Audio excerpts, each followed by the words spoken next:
New this morning, more than 40% of Americans are living in areas with unhealthy air, according to the American Lung Association, which just released its 2022 State of the Air report. 12 News reporter KAYLA Fish is live in Providence this morning.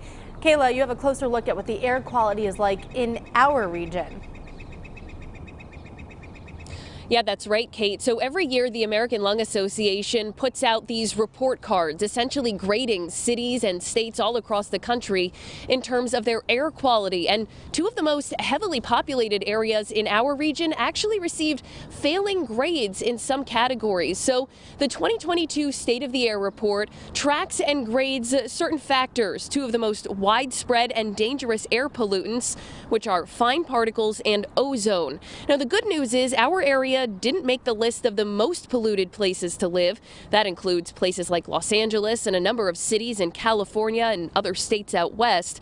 But we also didn't make the list of the top 10 overall cleanest places to live in terms of air quality, although other New England cities like Bangor, Maine and Burlington, Vermont did.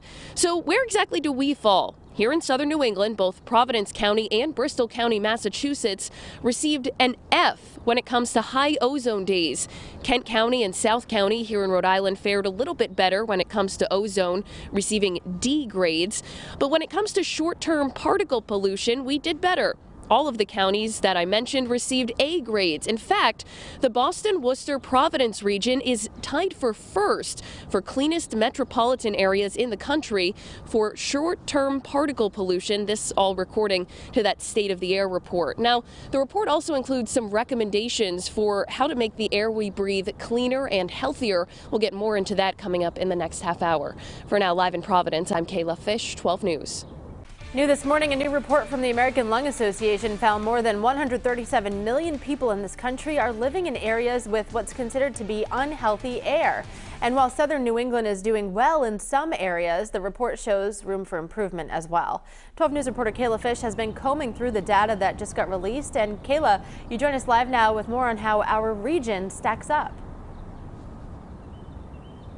Well, Kate, the 2022 State of the Air report was just released at midnight, and both Providence County and Bristol County, Massachusetts, two of the most densely populated areas in our region, actually received F grades when it comes to ozone levels. Now, the good news is, even with those failing grades, we did show improvements compared to last year's report.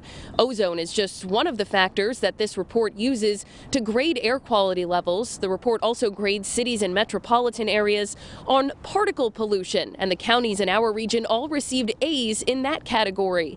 Now, the report also includes recommendations for action to clean up air pollution and address climate change, two of the biggest factors that contribute to unhealthy air quality. So for individuals, it suggests checking the daily air pollution forecast before going outside and maybe moving exercise or activities indoors when the air quality is bad. It also recommends doing more walking or biking, or maybe taking the bus, for example, and staying away from burning leaves or trash to cut back on air pollution.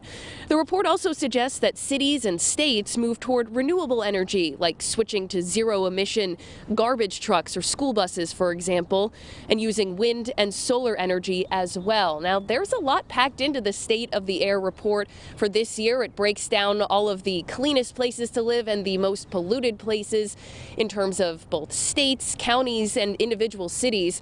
We'll include a link to the full report on our website, WPRI.com. We're live in Providence this morning. I'm KAYLA Fish, 12 News.